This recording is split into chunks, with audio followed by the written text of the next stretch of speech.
الحمد لله رب العالمين والصلاة والسلام على سيد الأنبياء وخاتم المرسلين وعلى آله وصحبه أجمعين ومن استنى بسنته ومن اهتدى بهداه إلى يوم الدين. أما بعد، فأعوذ بالله من الشيطان الرجيم. بسم الله الرحمن الرحيم. فلا وربك لا يؤمنون حتى يحكموك فيما شجر بينهم ثم لا يجدوا في أنفسهم حرجا مما قضيت ويسلموا تسليما। আজকের পাকুড় জেলা জামিয়াতে আহলে হাদিসের জেলা সম্মেলন রোজ রবিবার তারিখ 16 নভেম্বর 2025। আজকে আমার এই সভায় আলোচনার বিষয় আবার গত বছরের মতো নতুন একটি বিষয় হবে। গত বছর আমাদের এখানে বিষয় ছিল খাওয়ারিজ সম্বন্ধে, যেটি আমরা জনসাধারণের জন্য একেবারে নতুন বিষয় ছিল। আজকেও দুর্ভাগ্যবশত বা সৌভাগ্যবশত আজকেও এমন একটি বিষয় আলোচনা হবে যেটি অনেকের জন্য নতুন, তাহলে ঘাবড়াবার কিছু নয়। আমাদের বিষয়টি হলো যে এই পৃথিবীতে কিছু মানুষ আছেন যারা বলে যে কোরআন আমাদের জন্য যথেষ্ট, কোরআনে এমন সব কিছুই আছে যা মানব জাতির জন্য প্রয়োজন হতে পারে, সুতরাং সুন্নাহকে মানার কোনো প্রয়োজন নেই। আল্লাহ কিতাব নাজিল করেছেন এক পরিপূর্ণ বিধান রূপে, সেখানে নতুন করে কোনো নবী এবং রসুল, বিশেষ করে আমাদের প্রিয় নবী জনাবে মুহাম্মদুর রাসূলুল্লাহ সাল্লাল্লাহু আলাইহি ওয়াসাল্লাম, তার ব্যাখ্যা করতে হবে, তাকে নতুন করে কিছু বোঝাতে হবে, নামাজ পড়ার নিয়ম পদ্ধতি শিখাতে হবে, এর আদৌ কোনো প্রয়োজন নাই। নাউজুবিল্লাহ। এ ধরনের কিছু লোক বলে। যুগে যুগে কালে কালে নবীদের সুন্নাতকে অস্বীকারীদের ঐতিহাসিক আলোচনা, এবং বিশেষ করে তার মধ্যে একটা বিশেষ দল এবং সংগঠন যার নাম আহলে কোরআন বা বাংলাতে কোরআনপন্থী বললে বলা যায়। দুর্ভাগ্যবশত আমরা অনেকেই সেটা খেয়াল করছি না, কিন্তু এই ফিতনা আমাদের পশ্চিম বাংলায়, মালদা, মুর্শিদাবাদ, উত্তর দিনাজপুর, দক্ষিণ দিনাজপুর, কলকাতা, হুগলি, হাওড়া, বিভিন্ন জায়গায় কলেজ পড়ুয়া ছেলেপিলে, ইউনিভার্সিটিতে লেখাপড়া করছে এমন যুবক যুবতী, কিংবা ইসলামের যথার্থ জ্ঞান গরিমা নাই এমন শিক্ষিত মানুষেরা, সে ডক্টর হোক কিংবা ইঞ্জিনিয়ার হোক, এদের ফাঁদে পড়ে এই ধরনের আকীদা পোষণ করতে আরম্ভ করেছে।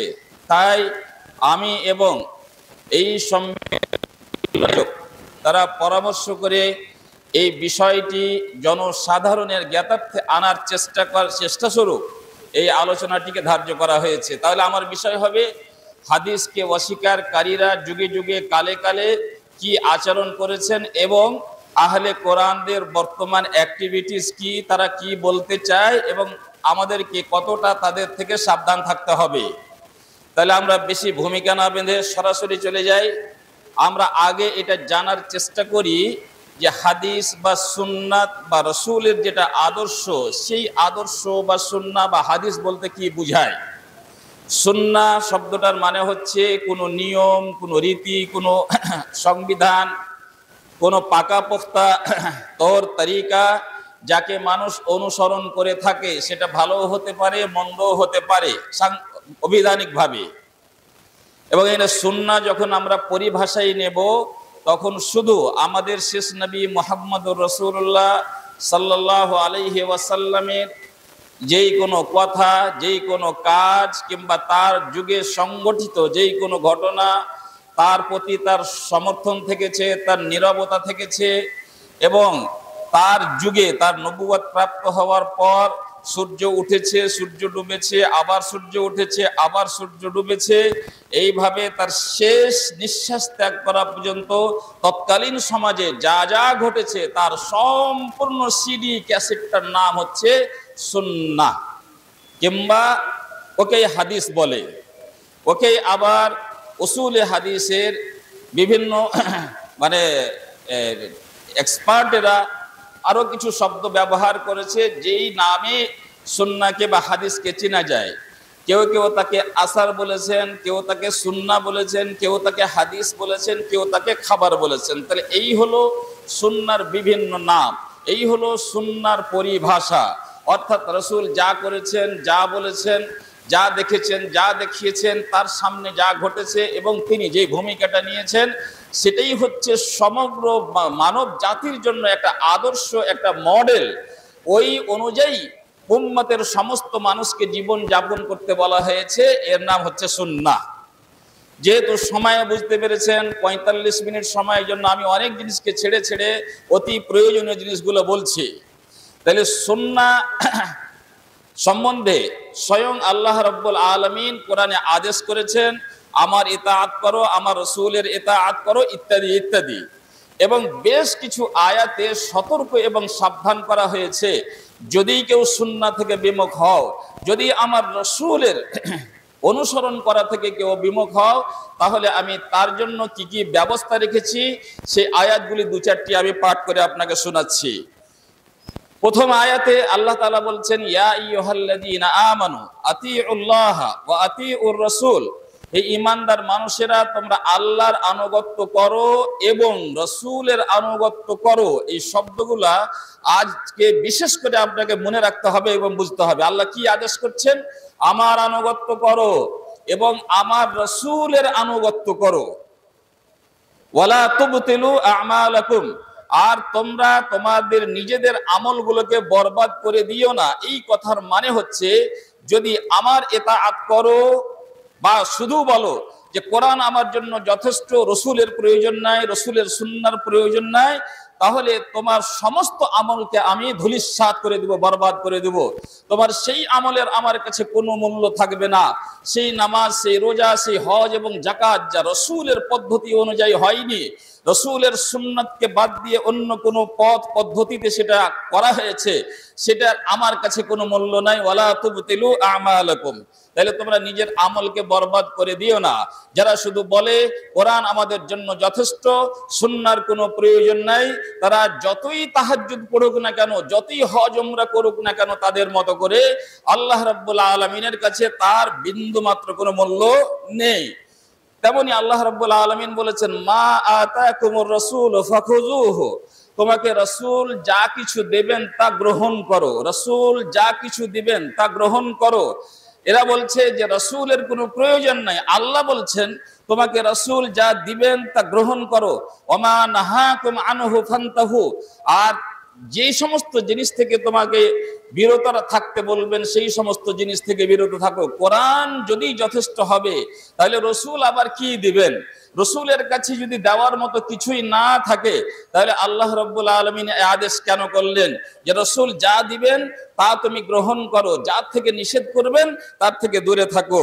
আল্লাহ রাব্বুল আলামিন যারা রসুলের সুন্নাহর অনুসরণ করতে চাই না, যারা বলে রসুলের প্রয়োজন নাই, সুন্নতের প্রয়োজন নাই, তারাকে কাফির বলেছে। আমি নয়, আমি নয়, যারা দাবি করেছে আমরা আহলে কোরআন, আমরা কোরআন পড়ছি, সেই কোরআনের ভিতরেই লেখা আছে যে যারা রসুলের সুন্নাহ থেকে বিমুখ হবে তারা কাফির। আল্লাহর ভাষা শুনুন, কুল আতিউল্লাহ ওয়ার রাসূল, কুল আতিউল্লাহ ওয়ার রাসূল, হে নবী আপনি বলে দিন যে আল্লাহর আনুগত্য করো এবং রাসূলেরও আনুগত্য করো।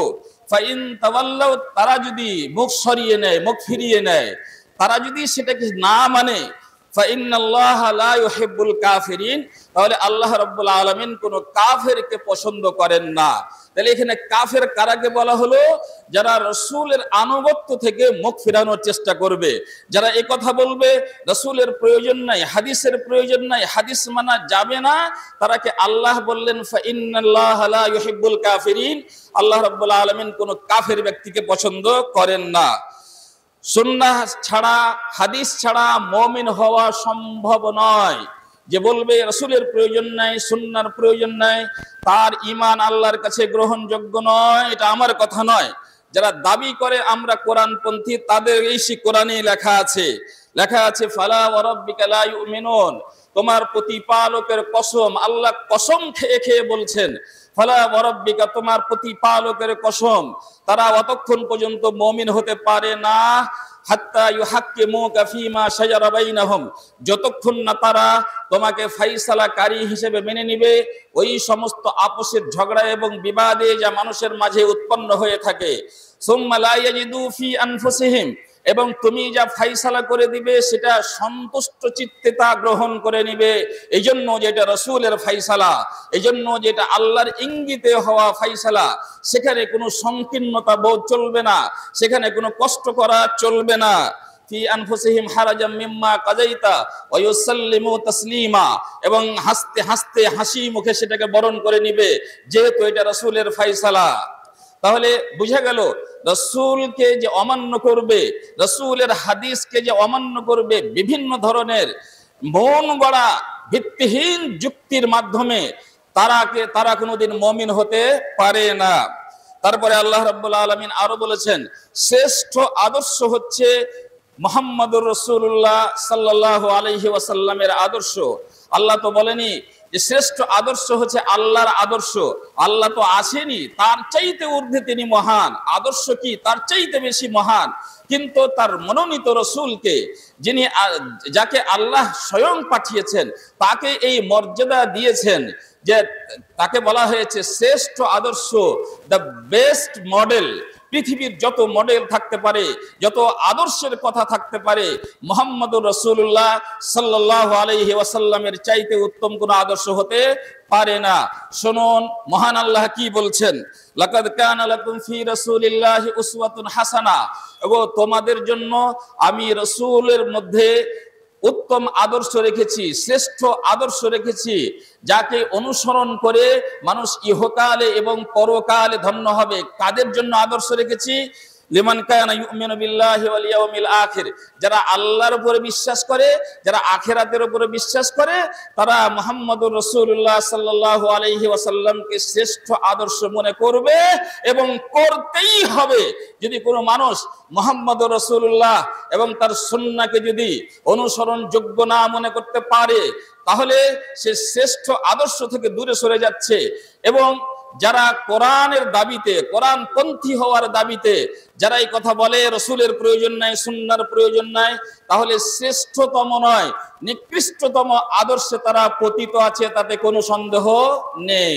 আর রাসূলকে বাদ দিবেন তো কাউরির তো আদর্শ ফলো করবেন, তাহলে রাসূলকে বাদ দিয়ে যারই তুমি কথা মানো। আমি একটু পরে আলোচনা করব আহলে কোরআনদের নেতা যারা, আহলে কোরআনকে টিকিয়ে রেখেছে যারা, তার ঐতিহাসিক আলোচনায় আসব। আমাদের ভারতবর্ষে তার ওস্তাদ হিসাবে দেখা গেছে স্যার সৈয়দ আহমদ খান। এখানে অনেক কলেজ ইউনিভার্সিটি পড়ুয়া ছেলেপিলে আছেন। স্যার সৈয়দ আহমদের উপরে আমি কোনো কটাক্ষ করছি না, ইতিহাসের সত্য কথা বলছি। স্যার সৈয়দ আহমদ খান হচ্ছেন এর অগ্রনেতা, এবং তারপরে পরে মৌলভী চিরাগ আলী, তারপরে পরে মৌলভী আব্দুল্লাহ জাকরালভী, তারপরে পরে খাজা আহমদউদ্দিন আমৃতসরি, তারপরে হাফেজ আসলাম জয়রাজপুরি, যার অনেক নিজামিয়া মাদ্রাসাতে একখানা বই পড়া হয় তারিখুল উম্মাহ। হাফেজ আসলাম জয়রাজপুরি তিনি হচ্ছেন আহলে কোরআনদের মহানেতা।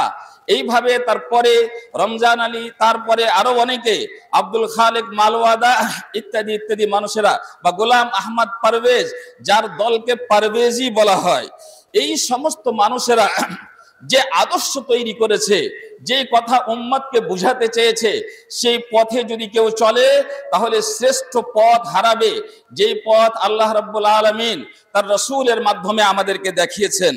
এইভাবে অনেক আয়াতের মধ্যে আল্লাহ রাব্বুল আলামিন বলেছেন যে জান্নাতে প্রবেশ করা যাবে না রাসূলের অনুসরণ ছাড়া।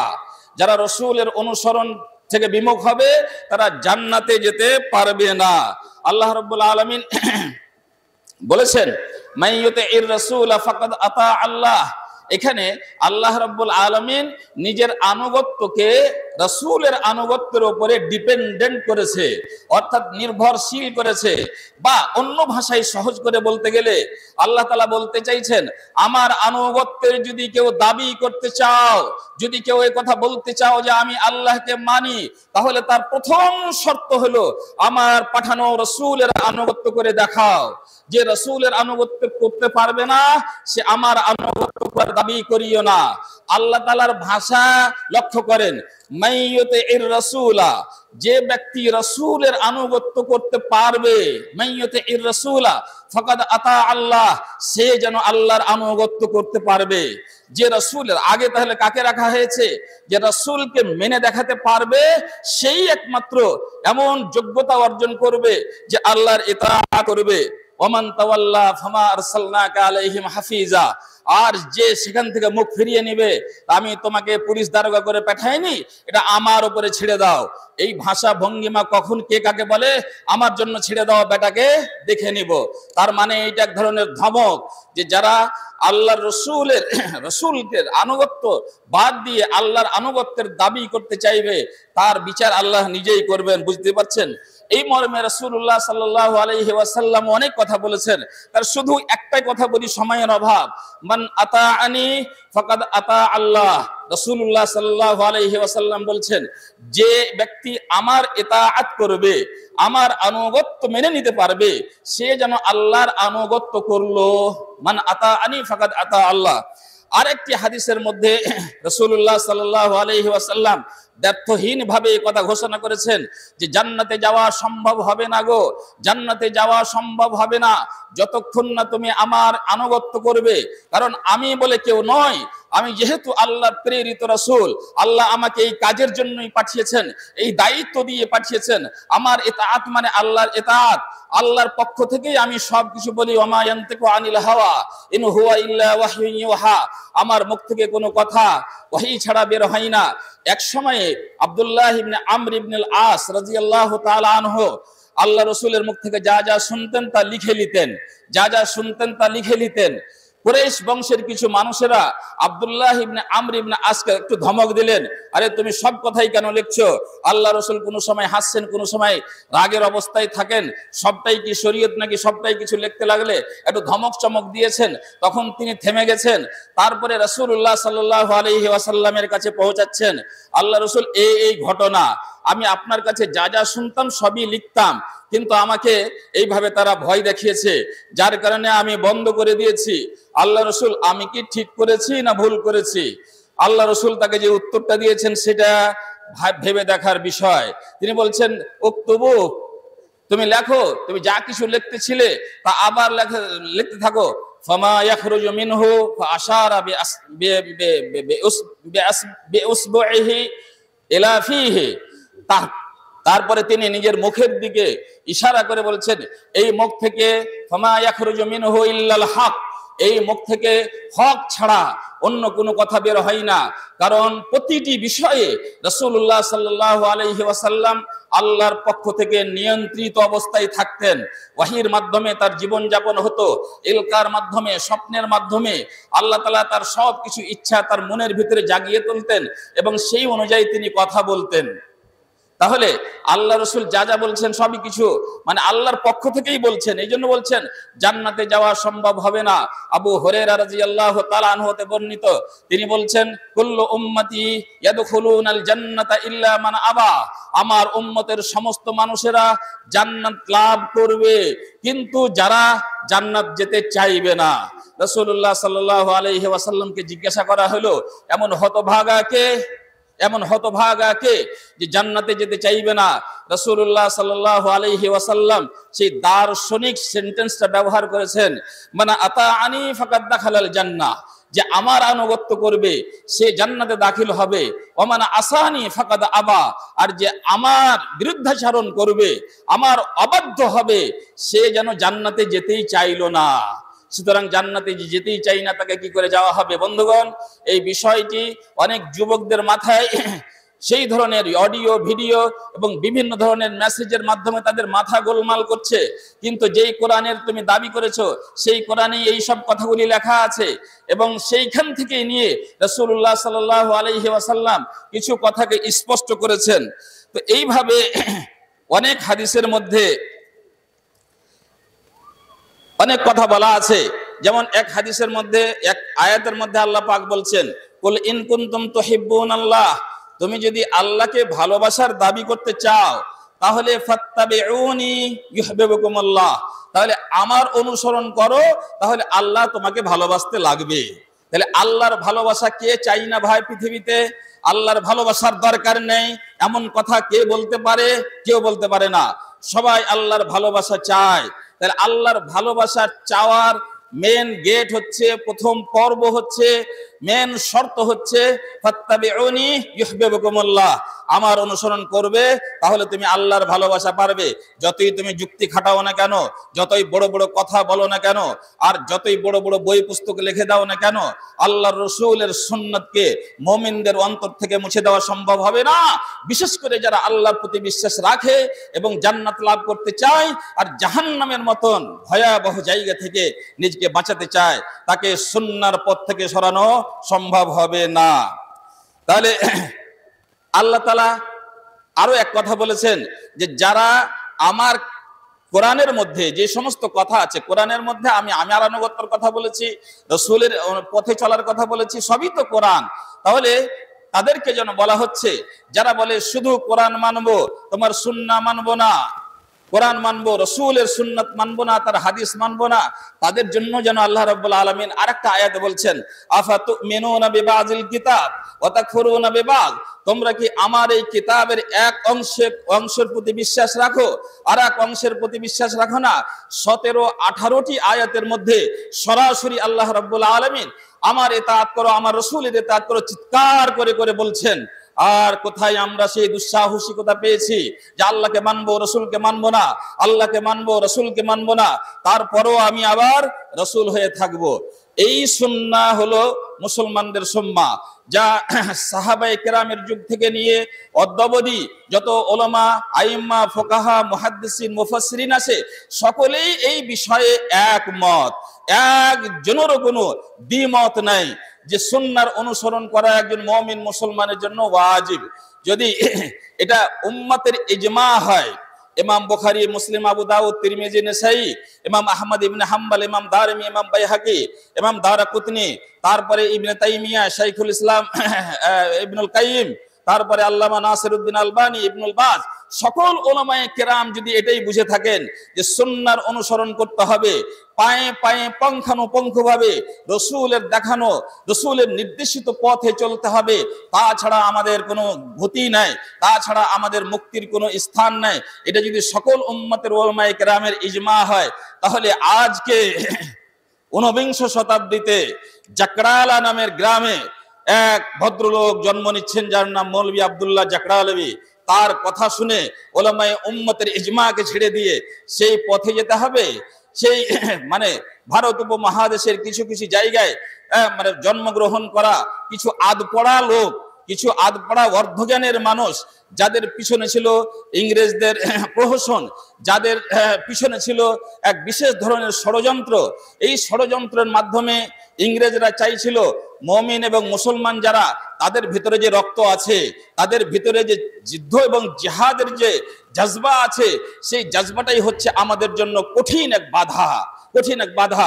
অন্যান্য ধর্মের মানুষদের ধর্মের ঠিকানা নাই, তাদের সেন্টিমেন্টের ঠিকানা নাই, তারাকে বিভিন্ন ভাবে অল্প অল্প করে রুটি পাউরুটি দিয়ে ভুলিয়ে নেওয়া যাবে, এবং এটাই হচ্ছে ঐতিহাসিক সত্য কথা যে তারা অন্যান্য ধর্মের মানুষদেরকে ভয় করেনি, কিন্তু ভয় করেছিল সেই মুমিন মানুষদের থেকে, মুসলিম মানুষদের থেকে, যারা কোরআন ও হাদিসে জিহাদের কথা পড়েছে, যারা বলেছে কোনোদিন কোনো কাফেরকে বরদাস্ত করবে না, কোনো কাফের শাসনে অনুশাসনে ইসলামের প্রতি আমল করতে বাধা দিলে, তোমার রবের পথে চলতে বাধা দিলে তার বিরুদ্ধে জিহাদ করো। যারা এই কথা পড়ে রেখেছে তারা তো ভবিষ্যতে আমাদের জন্য বিপদ হয়ে দাঁড়াতে পারবে।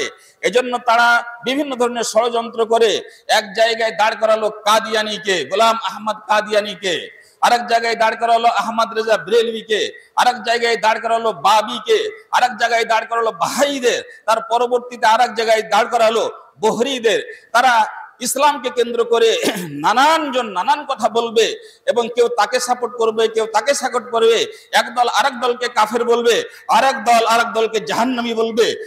তারা বিভক্ত হয়ে যাবে, লড়ালড়ি আর মানে এক অপরের প্রতি মানে মানে এক অপরের প্রতি আক্রমণ করবে, তাতেই ব্যস্ত থাকবে এবং আমাদের সাথে যুদ্ধ করার কথা ভুলে যাবে। বড় আশ্চর্যের বিষয়, যেই সময়তে ইংরেজরা ভারত, বাংলাদেশ এবং মানে পাকিস্তান এইসব জায়গাগুলিকে দখল করার পরিকল্পনা করছিল, ঠিক সেই সময়ের এটা ইতিহাস, ঠিক সেই সময়ের এটা ইতিহাস। 1800-1700 থেকে 1750-এর পর থেকে নিয়ে 1800-র মাঝখানে এবং 1900 সালের মাঝখানের এইসব ঘটনা। এবং ঠিক এই সময়তে যে প্রেক্ষাপটটা তৈরি হয়েছিল লাহোরের মতো জায়গাতে, পাকিস্তান আর বাংলাদেশ ভারত যখন ভাগ হয়ে গেল, লাহোরের মতো জায়গাতে একটাই সিটিতে জামাত ইসলামীর অফিস, ওই সিটিতে আবার কাদিয়ানীদের অফিস, ওই সিটিতে আবার আরো অন্যান্য বিভ্রান্ত দলদের। আমি এখানে জামাত ইসলামীকে কোনোভাবে খাটো করতে চাই না, ওখানে মৌলানা মওদুদী রাহিমাহুল্লাহ ওই সময়ে বিশেষ করে এই আহলে কোরআনদের বিরুদ্ধে তিনি যথেষ্ট পদক্ষেপ নিয়েছিলেন এবং অনেক কিছু লেখালেখি করেছেন, অনেক তর্ক বিতর্ক করেছেন। যদিও আবুল আলা মওদুদী সাহেব মুনকিরিনে সুন্নাতদের জামাত থেকে পুরোপুরি ভাবে বের হতে পারেননি, আংশিক ভাবে সে কোনো না কোনো জায়গায় ওই জায়গায় থেকে গেছেন। মুনকিরিনে সুন্নাতের দল থেকে পুরোপুরি ভাবে তিনি মুক্ত হতে পারেননি, কিন্তু আহলে কোরআনদের বিরুদ্ধে তিনি যথেষ্ট লড়াই করেছেন লেখার মাধ্যমে, তর্ক বিতর্কের মাধ্যমে। আমি শুধু বলতে চাইছিলাম যে ইংরেজরা যখন দখল করবে ভারতকে, ইংরেজরা যখন দখল করতে চাইছে বিভিন্ন শহর এবং এলাকাকে, তখন মুসলমানদের বিভ্রান্ত করার জন্য এই সব ছোট ছোট দলগুলিকে তৈরি করেছিলেন। আল্লাহ ভালো জানেন কার কতটা সম্পর্ক ছিল, কার কতটা লোভ লালসা ছিল আমরা জানি না, কিন্তু ইতিহাস বলছে এবং ঐতিহাসিক প্রমাণ আদি এই কথাই বলছে, তারা জানতে এবং অজান্তে ইংরেজদের সেই ষড়যন্ত্রের মানে চক্রান্তে পড়েছিল। না হলে এক মুসলমান, এক মুমিন কি করে বলতে পারে আমি শুধু কোরআনকে মানবো, হাদিসকে মানবো না? রাসূলুল্লাহ সাল্লাল্লাহু আলাইহি ওয়াসাল্লাম বিশ্বব্যাপী এবং কিয়ামত পর্যন্ত এবং তার নবী হওয়ার পূর্বে যত নবী এবং রাসূল এসেছিলেন সকলের ইমাম, সকলের সরদার, সাইয়্যিদুল আউয়ালিন ওয়া সাইয়্যিদুল আখিরিন, সবারই তিনি ইমাম। আর তার আদর্শ নিয়ে যারা ইসলামের শত্রু তারা বাধ্য হয়েছে, সেই রকম তারা বিভিন্ন অজুহাতে অস্বীকার করতে পারে কেমন করে। তো আমরা একটু পিছনে যাই যে হাদিস বা আল্লাহ রসুলের কথাকে অমান্য করার ইতিহাসটা কি। ইতিহাস বলার তো মোটেই সময় নাই, তবুও বলি সর্বপ্রথম ইসলামী ইতিহাসে শিয়ারা দাঁড়ালো। শিয়ারা বলতে চাইলো যে না, মানে আল্লাহ নবী, প্রথম কথা আল্লাহ নবী হওয়ার যোগ্যতা ছিল না তার, নাউজুবিল্লাহ। আলীকে নবী হওয়া উচিত ছিল এবং জিবরিল ভুল করে মুহাম্মাদের বাড়ি না গিয়ে আলীর বাড়ি না গিয়ে মুহাম্মাদের বাড়ি চলে গেছিলেন। এটা তারপর গেল, এর পিছনে গুটি খেলছিল আব্দুল্লাহ ইবনে সাবা ইহুদি, গুটি খেলছিল ছদ্মবেশে, মানে মুসলিম হয়ে বা ইসলাম গ্রহণ করেছিল, কিন্তু ভিতরে ছিল মারাত্মক ধরনের ইহুদি। রাখার জন্য ইসলামী কোন একটা কুলু ধরে থাকতো। আলী রাদিয়াল্লাহু তাআলা আনহু মহান, তার ছেলে পিলে মহান, তার পরিবার মহান। এই মহান ইস্যু খাড়ো করে মানুষের মাথায় একটা সুরসুরি জাগালো, ব্রেনে দেওয়ার চেষ্টা করলো যে মুহাম্মদ থেকে এরা মহান, আবু বকর থেকে এরা মহান, আলী এবং উসমান থেকে এরা মহান। এই মহান করতে করতে আবু বকর সিদ্দিক রাদিয়াল্লাহু তাআলা আনহুকে যখন খলিফা বানানো হলো, তখনই হলো প্রথম ইস্যু এবং রাগ যে আলীকে কেন খলিফা করা হলো না, আবু বকরকে কেন খলিফা করা হলো। বিভিন্ন অজুহাতে তারা যেহেতু মানে ইমাম আলীর হক কেড়ে নিয়েছে, ইমাম আলীর কাছ থেকে অধিকার কেড়ে নিয়েছে, সেই জন্য তারা জালিম, তারা হলো মানে খুব খারাপ এবং দুষ্ট মানুষ, জালিম তারা, কাফির তারা। এই জন্য তারাকে কাফির ঘোষণা করা দেওয়া হলো। আমাদের বিষয়ের সাথে যে পয়েন্টের সম্পৃক্ত সেটা হলো যে হাদিস বর্ণনাকারী কে? সাহাবী। হাদিস কার কাছ থেকে পাবো? সাহাবীদের কাছ থেকে পাবো। আর সাহাবীরাকে তো আমরা কাফির ঘোষণা করে দিয়েছি। সুতরাং এমন কাফির মুশরিকদের কয়েকজন সাহাবীকে বাদ দিয়ে সকলকে তারা কাফির এবং মুরতাদ মনে করতে লাগলো। তাহলে কাফির এবং মুরতাদদের বর্ণনাকে আমরা কিভাবে গ্রহণ করব? এই অজুহাতে প্রথমবার ইতিহাসে আল্লাহ রসুলের কথাবার্তা এবং সুন্নাতকে মানে পরিত্যাগ করার এবং তাকে বাদ দেওয়ার প্রথম ঘটনা ঘটে। তারপরে খাওয়ারিজেরা মানে সিফিনের যুদ্ধের পরে তাহকিমের এক ওয়াকিয়া হয়, সালিসি করার ওয়াকিয়া হয়।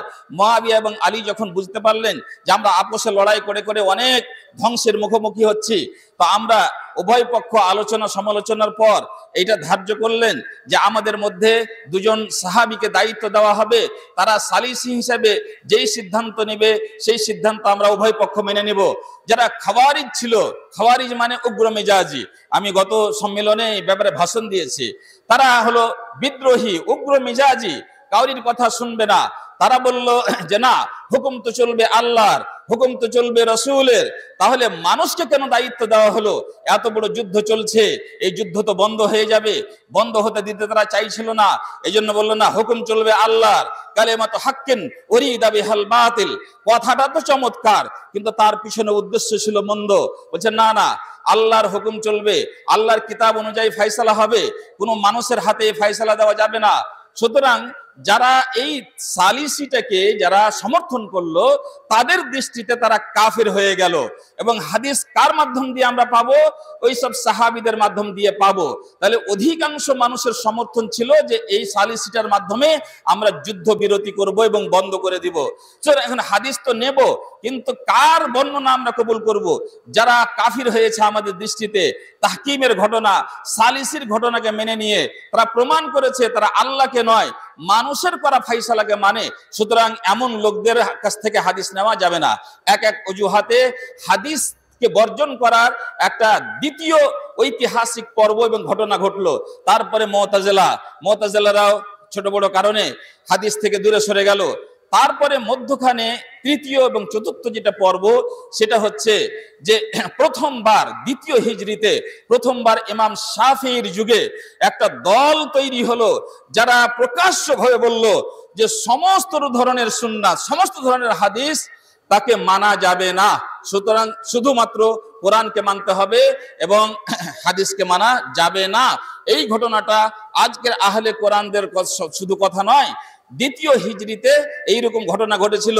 এবং ইমাম শাফিঈ রাহমাতুল্লাহ আলাইহি তাদের সাথে সাক্ষাৎ করেছিলেন, তাদের সাথে মোনাজারা এবং বিতর্ক করেছিলেন। অনেক মানুষ তার ভুল বুঝতে পেরেছিলেন এবং সেই পথ ছেড়ে দিয়ে চলে এসেছিলেন। এই দ্বিতীয় হিজরির পর থেকে মধ্যখানে প্রায় 1100 বছর ধরে এটা ঠান্ডা পড়ে যায়, ইতিহাসের পাতায় সেটা দম্ন হয়ে যায়, হারিয়ে যায়। কার্যত কোনো তৎপরতা ছিল না, কোনো অ্যাক্টিভিটি ছিল না, সুন্নাতকে মানতে হবে না, এইরকম আর দ্বিতীয়বার কোনো আলোচনা হয়নি। 1100 বছর কেটে যাওয়ার পর হঠাৎ করে 19 শতাব্দীতে মিশরে এক ফিতনা উঠলো এবং মিশরের সেই ফিতনাটা লালিত পালিত হলো ভারতবর্ষে। মিশরে যেভাবে উঠলো সেটা বলে দিই।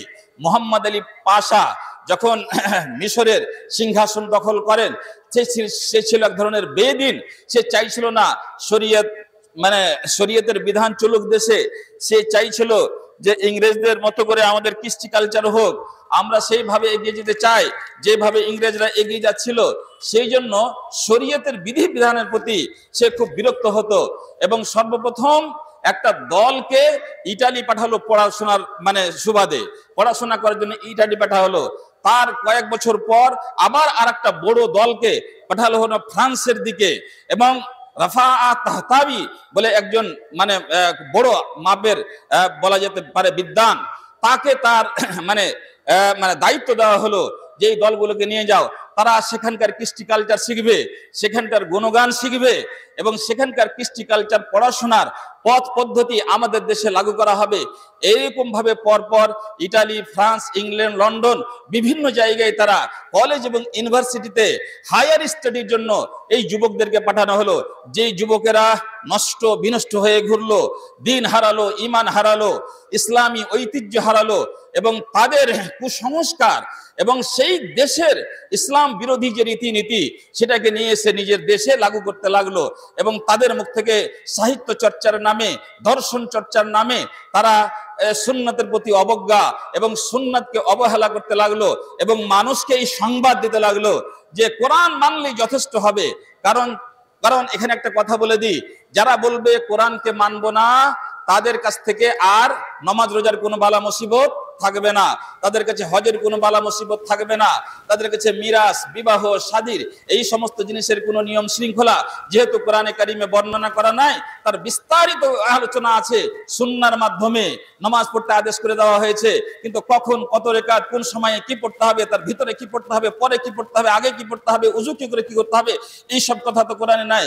তারা চেয়েছিল ইচ্ছাকৃত ভাবে যে নামাজ মুক্ত এক সমাজ চায়, যাকাত মুক্ত এক সমাজ চায়, হজ মুক্ত এক সমাজ চায়, দিন এবং দিনই সংবিধান মুক্ত এক সমাজ চায়, স্বাধীন হয়ে ডানা মেলে উড়ব আকাশে এবং নির্দ্বিধায় ইউরোপিয়ান কালচার যেটা, পশ্চিমা দেশের কালচার যেটা, পশুত্বের কালচার যেটা, সেই কালচার আমরা উপভোগ করব।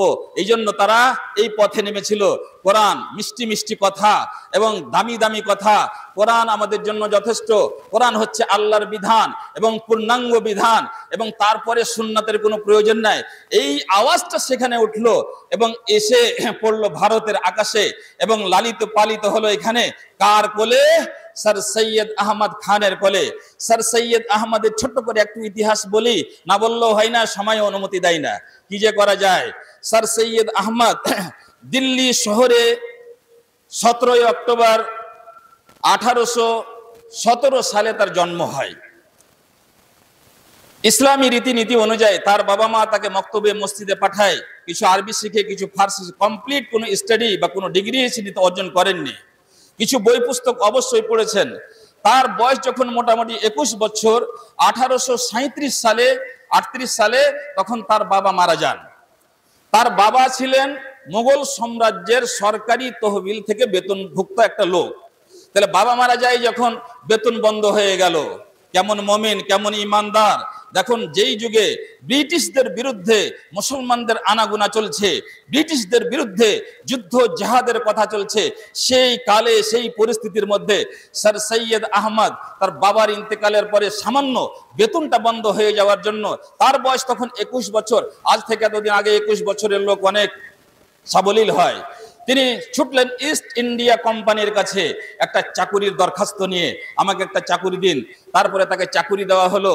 তাকে যখন কাছে তার উঠা বসার মাধ্যমে তার বিচক্ষণতা দেখলো, এই লোকটাকে ব্যবহার করা যেতে পারে, এই লোকটাকে ব্যবহার করে দিনের মধ্যে গন্ডগোল সৃষ্টি করা যেতে পারে, এই জন্য তার চাকুরির আবেদন মঞ্জুর করা হয়। এবং তারা স্যার সৈয়দ আহমদ তাদের সারা জীবন সেবা করতে থাকেন এবং ইংরেজরাও তারা মন খুলে তার সেবা করতে থাকেন। ভাষাটা বুঝতে পারছেন তো? সর্বপ্রথম যখন মুসলমানদের সাথে ইংরেজদের লড়াই আরম্ভ হয়, তখন তিনি একটা বই লিখেছেন, আসবাবুস সাওরা ফিল হিন্দ, আসবাবুস সাওরা ফিল হিন্দ। এই বই লিখে মানে প্রকাশ্যভাবে ইংরেজদের সাপোর্ট এবং সমর্থন করেছেন এবং মুসলমানদেরকে মানে দোষী ঘোষণা করেছিলেন তিনি। যাই হোক, তার তাফসীরুল কোরআন আছে, আপনি পড়লে অবাক হবেন, নিজের মন মতন তাফসীর করেছে। কোরআন হাদিস তার কোনো ব্যাখ্যা বিশ্লেষণের কোনো প্রয়োজন নাই, মন মতন তাফসীর করতে গেছেন। যেখানে তার জ্ঞানে ধরেনি সেই সমস্ত জিনিসকে অস্বীকার করে আছে, জান্নাত, জাহান্নাম, পুলসিরাত ইত্যাদি ইত্যাদি। হযরতে মূসা আলাইহিস সালাতু ওয়াস সালামের যে আয়াতের ঘটনাটা আছে, ফাদরিব বিআসাকাল হাজার ফানফাজারাত মিন হুসনাতা আশরাতা আইনা, হে মূসা তুমি এখানে পাথরটার উপর লাঠিখানা মারো, সেখান থেকে 12টা পানির চশমা জারি হয়ে গেল। বলছে এটা হতে পারে না, এটা হতে পারে না, এটা বিবেক বলছে না, এটা সায়েন্স এবং বিজ্ঞান বলছে না, সুতরাং এইরকম হবে না। তাহলে অলৌকিক যতগুলো ঘটনা আছে, মুজিজা আছে, সবকে অস্বীকার করে বসলো। আপনি সময় পেলে কোনো সময় তাফসীরে স্যার সৈয়দ আহমদ খান একবার পড়ে দেখবেন। আমাদের কাছে কত মহান সে ব্যক্তিটা, মহান হোক, আমরা তার মহানত্বের প্রতি কোনো ঝাল এবং কোনো জ্বলন পূরণে ব্যস্ত নয়, কিন্তু ইতিহাস সত্যটা তুলে ধরতে হবে। তাই বলছি, স্যার সৈয়দ আহমদ হাম কাহার, স্যার সৈয়দ আহমদ কাহা। অবশ্যই তার জীবনে কিছু আমাদেরকে দেওয়ার মতো কিছু জিনিস রয়েছে, কিন্তু যেগুলো থেকে আমাদেরকে বাঁচতে হবে সেগুলো জানতে হবে বন্ধুগণ। যাই হোক, এই স্যার সৈয়দ আহমদ খান প্রথমবার এই সাহস দেখালেন যে কোরআন হাদিসের বাইরে স্বাধীনভাবে কিছু বলা যায়, স্বাধীনভাবে কিছু বলা যায়। এই সাহস পেয়ে গেল মৌলভী চিরাগ আলী। মৌলভী চিরাগ আলীর পরে এই সাহস পেয়ে গেল মৌলভী আব্দুল্লাহ জাকরালভী। এক পায়ের ল্যাংড়া মানুষ, এক পায়ের ল্যাংড়া মানুষ একটু দুষ্ট হয় বেশি, এক পায়ের ল্যাংড়া মানুষ সেখানে পেয়ে গেল এবং চিন্তা গবেষণা করতে করতে করতে তার একটা দল বানিয়ে ফেললো এবং সে প্রথমবার যে না, রাসূলের সুন্নাহ মানা যাবে না। এবং তিনি যে কথাগুলো লিখেছেন তার বইয়ে, সেটার ভাষাগুলো যদি আপনি শুনেন আপনার বরদাস্ত হবে না। বলছে যে अल्लाह ताला ने किताब और अल्लाह ताला की किस किताब में पूरी इंसानियत के लिए जिस चीज की भी जरूरत हो सकती है वो सारी चीज है। उसके बाद किसी मोहम्मद की जरूरत नहीं थी जो इस किताब की तफसीर बयान करे। बर्दाश्त হবে আপনার? এই সব কথাগুলি তিনি লিখলেন এবং তার একটা দল তৈরি করলেন যার নাম রাখা হলো ফিরকাতু আহলিল কোরআন, আহলি যিকর ওয়াল কোরআন। পরবর্তীতে তার পুরো ফিরকাটার নাম হলো ফিরকাতু উম্মতে মুসলিম। উম্মতে মুসলিম, আমি প্রনাউন্সিয়েশনে কোথাও ভুল করছি না, ফিরকাতু উম্মতে মুসলিম, আধখানি আরবি আর আধখানি উর্দু। তারপরে শব্দ লাগা হয়েছে আহলু যিকর কোরআন, যারা জিকির মানে কোরআন ছাড়া অন্য কোনো কিছুকে মানবে না। তারপরে তার শিষ্যই হলো খাজা আহমদউদ্দিন আমরসারি। তার শিষ্যরা তার চাইতে বেশি সাবলীল, তার চাইতে বেশি শক্তিশালী। জুলুমাতুম বাযুহা ফাওকা বায শুরু করেছিল একরকম করে, তার চাইতে যোগ্যতা সহকারে খাজা আহমদউদ্দিন আমরসারি তিনি অনেক বই পুস্তক লিখে ফেললেন, অনেক উকালতি করলেন আর কোরআন সুন্নাত থেকে এই উম্মতকে বিচ্ছিন্ন করার চেষ্টা করে। আল্লাহর রহমতে সেগুলো সব ডেড লাইনে চলে গেছে। আব্দুল্লাহ জাকরালভির কোনো আলোচনা নাই, তার কোনো বই পুস্তক পৃথিবীতে পাওয়া যায় না। তবে পাওয়া যায় এক জায়গাতে, পাকিস্তানে একটা কাদিয়ানি লাইব্রেরি আছে, সেই লাইব্রেরির মধ্যে গেলে আব্দুল্লাহ জাকরালভির যতটি কিতাব আছে সব কিছু পাওয়া যাবে। আহমদউদ্দিন আমরসারি যতটি কিতাব আছে সেখানে পাওয়া যাবে। এই কি ঘটনা হলো? কাদিয়ানির সাথে এত প্রেম কেন? কাদিয়ানিরা তাদের সাথে এত প্রেম করছে কেন? কোথায় গোলমাল আছে? এ কোথাও পাওয়া যায় না, বাজারে মার্কেটে কোনো দোকানে। কিন্তু কাদিয়ানির লাইব্রেরিতে এই ধরনের মানুষদের লেখা বই পুস্তক পাওয়া যায়। যাই হোক, তারপরে হাফিজ আসলাম জাইরাজপুরি, তার অনুসরণে এই নেতৃত্ব ঝান্ডা হাতে করলেন তিনি। এবং তারপরে মানে গোলাম আহমদ পারভেজ, এটা হলো আরো মারাত্মক এবং বিষাক্ত, যার অনুসারীদেরকে পারভেজি বলা হয়, পারভেজি বলা হয়। এখন দুটা ডেডলাইনে চলে গেছে। এখন বিশ্বের রমরমাজার চলছে আহলে কোরআনদের, যাদের সংখ্যা মোটামুটি লন্ডন, ব্রিটেন, ইংল্যান্ড থেকে নিয়ে ভারত উপমহাদেশ, বাংলাদেশ, পাকিস্তান এবং মিশর, লেবানন, এই সব জায়গা মিলিয়ে লক্ষাধিক তাদের অনুসারী হয়ে গেছে। আর বর্তমানে এই সব দিন কালগুলোতে, এই মাসগুলোতে তাদের মানে খুব জোরালো ভাবে অভিযান চলছে এবং শত শত নয়, হাজার হাজার নয়, লক্ষ লক্ষ যুবক যুবতীরা তাদের ফাঁদে পড়ছে, তাদের চক্করে এবং খপ্পরে পড়ছে। আল্লাহ তাআলা যেন তাদের হেফাজত করেন। তাহলে এইভাবে এই ভারতবর্ষের জায়গা পড়ে। এখন বর্তমানে যুবক যুবতীদের নায়ক যিনি, তিনি লন্ডনে বসে আছেন, মিস্টার সজল। মিস্টার সজল সেখানে বসে বসে, তার দাড়ি নাই, চুল নাই, জানি না নামাজ রোজা করে কি করে। নামাজ রোজা তো বিধান শেষ, কারণ সুন্নাত মানবো না ওই ঝামেলায় পড়বো, সুন্নাত মানবো না ওই ঝামেলায় পড়বো। নামাজ রোজার কোনো বালা মুসিবত নাই। দিব্যি প্যান্ট শার্টে এবং দাড়ি ছাঁচা লোক, যার নাম মিস্টার সজল, তিনি হয়েছেন বর্তমান যুগের যুবক যুবতীদের নায়ক এবং নেতা, যারা সুরসুর করে বেড়ায় কোরআন যথেষ্ট, কোরআন পড়লেই সব কিছু হবে। আপনাদের এই এলাকায়, পাকুড়ের এলাকায় একজন মহামানব ফেসবুকে খুব লেখালেখি করছে, আমি তার নাম বলছি না আজকে। যাই হোক, এই হচ্ছে তাদের ইতিহাস।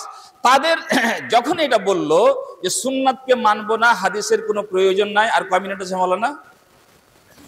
আর কয় মিনিট আছে? হয়ে গেছে? আচ্ছা, তাহলে তাহলে ছেড়ে দিই 2-4 মিনিটে। তাদের যেটা সুন্নাতকে ছেড়ে দিয়ে আর তো ব্যাখ্যা নাই। সুন্নাতকে যখন ছেড়ে দিল, তখন তাদের কাছে যে শরীয়ত, তাদের কাছে যে আকীদা, এই সব জিনিসগুলো রূপরেখা দাঁড়ালো, সেটা খুব মারাত্মক। আকীদার ব্যাপারে শিরকের ব্যাখ্যা করেছে এমন করে যে মানে কোনটা তাওহীদ আর কোনটা শিরক বোঝা বড় কঠিন। আখিরাতের বিষয়টি সেগুলোকে সবকে অস্বীকার করে বসে আছে।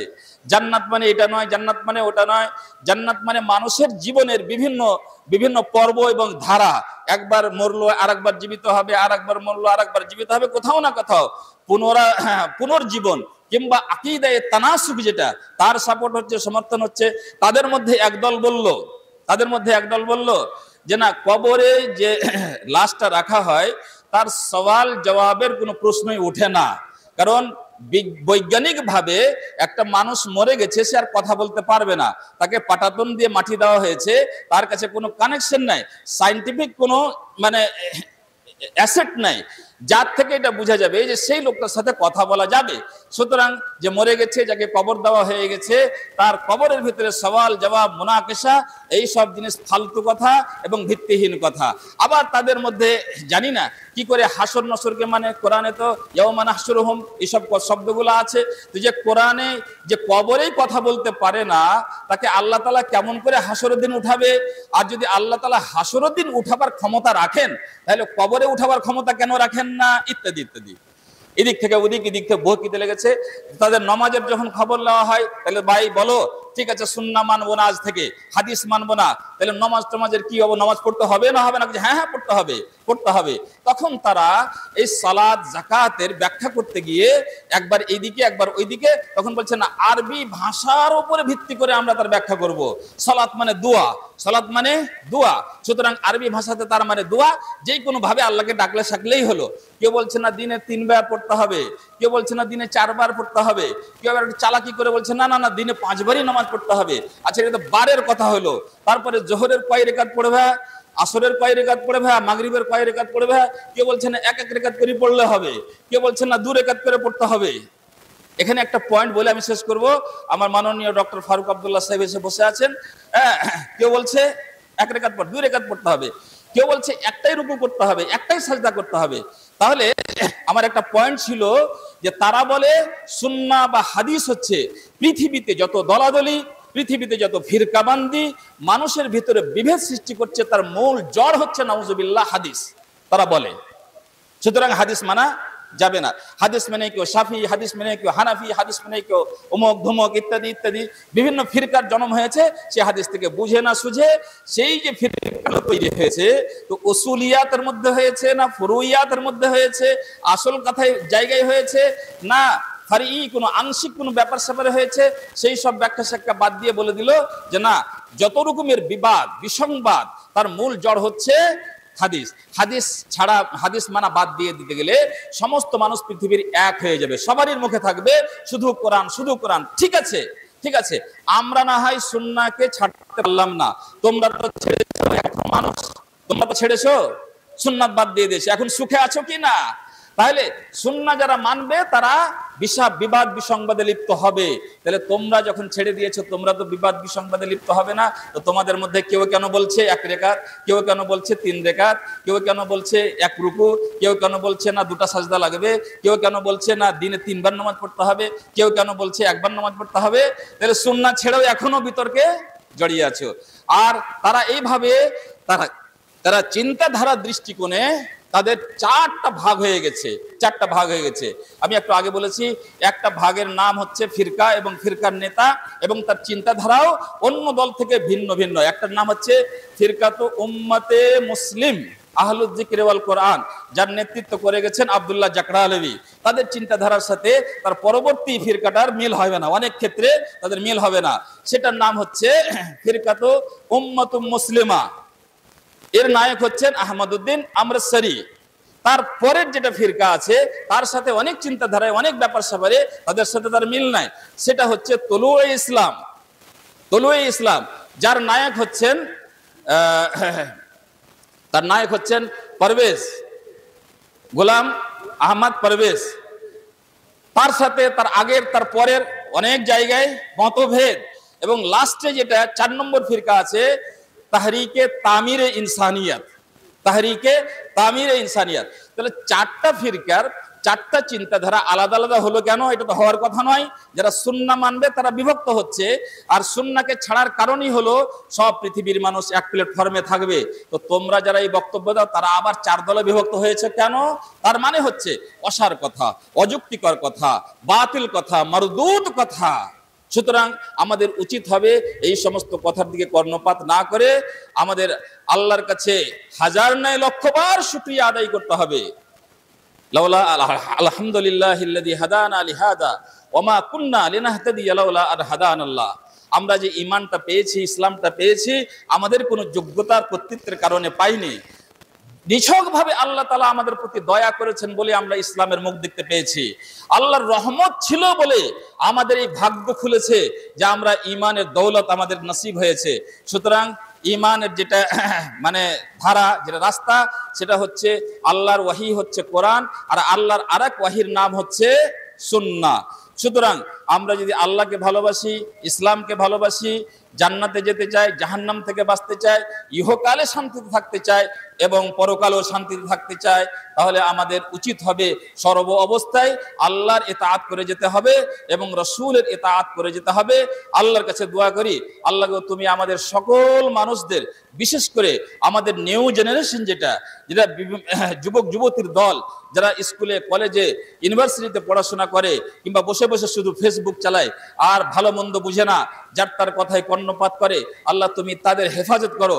আহলে কোরআনের ফিতনা থেকে আল্লাহ উম্মতের তুমি হেফাজত করো, আমাদের হেফাজত করো, আমাদের বর্তমান নসলের হেফাজত করো এবং পরবর্তী নসলের হেফাজত করো, এবং আমাদেরকে যেই কোনো শয়তানি কারিস্তানি, শয়তানি ষড়যন্ত্র থেকে আল্লাহ তুমি আমাদের রক্ষা করো। এই কথা বলে আমি আমার আজকের বক্তব্য ইতি করছি। আসসালামু আলাইকুম ওয়া রাহমাতুল্লাহি ওয়া বারাকাতুহু।